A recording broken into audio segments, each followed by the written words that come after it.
আলাইকুম প্রিয় সাংবাদিক ভাই বোনেরা এবং প্রিয় দেশবাসী। আজকে 12ই ফেব্রুয়ারি বাংলাদেশের জন্য এক ঐতিহাসিক দিন। ত্রয়োদশ সংসদ নির্বাচন আজকে সকাল 7:30 থেকে ভোট শুরু হয়েছে। আমি এই কেন্দ্রে রহমতুল্লাহ কলেজ এই কেন্দ্রে আমি আমার ভোট প্রদান করলাম। আমার জীবনের প্রথম ভোট আমি প্রদান করলাম। নীরব পরিবেশে নির্বিঘ্নে আমি ভোট প্রদান করলাম। আমি জনগণের প্রতি আহ্বান জানাচ্ছি, সকলের প্রতি আহ্বান জানাচ্ছি, আপনারা নির্বিঘ্নে নির্ভয়ে উৎসবমুখর পরিবেশে আপনারা ভোট কেন্দ্রে আসুন।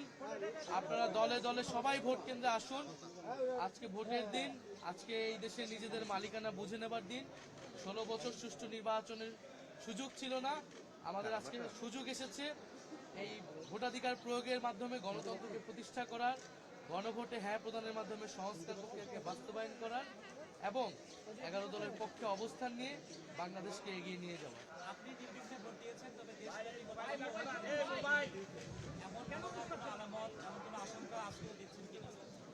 আমরা গতকাল রাতে কয়েকটি জায়গায় এই ধরনের ঘটনা, অনাকাঙ্ক্ষিত ঘটনার কথা শুনতে পেয়েছি। রাতে আমাদের দল থেকে প্রেস ব্রিফিং করা হয়েছে, আমরাও সোশ্যাল মিডিয়ায় এই বিষয়ে কথা বলেছি। আমাদের বিভিন্ন প্রার্থীর সমর্থক তাদের উপরে হামলা করা হয়েছে। কুড়িগ্রামে আপনারা দেখেছেন আতিক মুজাহিদ, নোয়াখালীতে হান্নান মাসুদ, হাতিয়াতে, এছাড়াও এরকম কয়েকটি জায়গাতে, আর হাসনাত আবদুল্লার এলাকায়, কুমিল্লা 4 দেবিদ্বারে, সেখানে কিন্তু ক্রমাগত কয়েকদিন ধরে একটা ভীত সন্ত্রস্ত পরিবেশ তৈরি করে রাখা হয়েছে। ফলে অনেকগুলো জায়গাতে, ইভেন আমার এই ঢাকা 11 আসনেও গতকাল রাতে অনেকগুলো জায়গায় আমাদের যে ক্যাম্প বসেছে ভোটকেন্দ্রের সংলগ্ন, সেই ক্যাম্পে কিন্তু হামলা হয়েছে, বন্ধ করে দেওয়া হয়েছে। ফলে এই প্রতিকূলতাগুলো কিন্তু এসেছে। আমরা এই প্রতিকূলতাকে বেশি ফোকাস করছি না, আমরা ভোটে আসার জন্য আহ্বান করতেছি। কারণ আমরা চাই না এই ভোটের দিন কোনো ধরনের অনাকাঙ্ক্ষিত ঘটনা ঘটুক।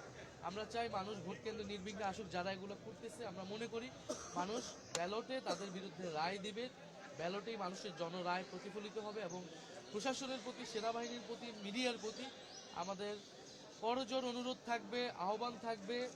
আমাদের এত আন্দোলন, সংগ্রাম, আত্মত্যাগ সব কিছু ব্যর্থ হয়ে যাবে যদি ভোট সুষ্ঠু না হয়। আমরা আশা করব তারা নিরপেক্ষ আচরণ করবে। তারা প্রশাসন যদি নিরপেক্ষ আচরণ করে, তাহলে এই ধরনের যারা গায়ের জোর দেখানোর চেষ্টা করছে তারা আসলে সফল হবে। ভোট সুষ্ঠু হলে এনসিপি কয়টি আসনে জিততে পারে, 11 দলীয় জোট কয়টি আসনে জিততে পারে? 11 দলীয় জোট সরকার গঠনের লক্ষ্যে গঠিত হয়েছে। আমরা মনে করছি আমরা সরকার গঠনের দ্বারপ্রান্তে রয়েছি। ফলে সেই লক্ষ্য, সেই আত্মবিশ্বাস নিয়ে আমরা কাজ করছি। ইনশাআল্লাহ যদি ভোট সুষ্ঠু হয়, জনগণ নির্বিঘ্নে ভোট দিতে আসে, ব্যাপকভাবে উপস্থিতি নিশ্চিত করাটাই আমাদের এই মুহূর্তে প্রধান লক্ষ্য। সাধারণ মানুষ যাতে ব্যাপকভাবে ভোট কেন্দ্রে উপস্থিত হয় এবং আমরা ভোট কেন্দ্র পাহারা দিব। ফলাফল না নেওয়া পর্যন্ত আমরা ভোট কেন্দ্রের সামনে থাকবো, মাঠে থাকবো। সবাইকে আহ্বান জানাচ্ছি।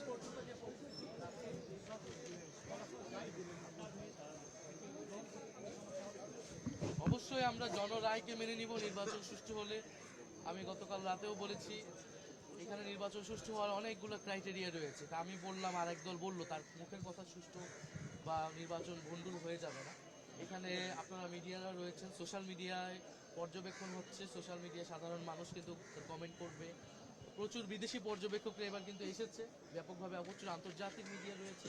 সার্বিকভাবে আমরা কিন্তু বুঝতে পারবো ভোট আসলে কতটুকু সুষ্ঠু হচ্ছে, কতটুকু হচ্ছে না, এবং সেটার ভিত্তিতেই ইনশাল্লাহ আমরা জনরায় যেটাই হবে সেটাকে আমরা মেনে নিব। আমরা জয়ের ব্যাপারে আত্মবিশ্বাসী, তবে জয় পরাজয়ের থেকে গুরুত্বপূর্ণ হচ্ছে আমাদের কাছে সুষ্ঠু নির্বাচন, জনগণ যাতে তাদের ভোটাধিকার প্রয়োগ করতে পারে, এটাই আমরা নিশ্চিত করতে চাই আজকের দিনে। নাহিদ ভাই, গতকালকে অনেকগুলি জায়গায় আর দাঁড়াইছেন যে দাঁড়া গেলে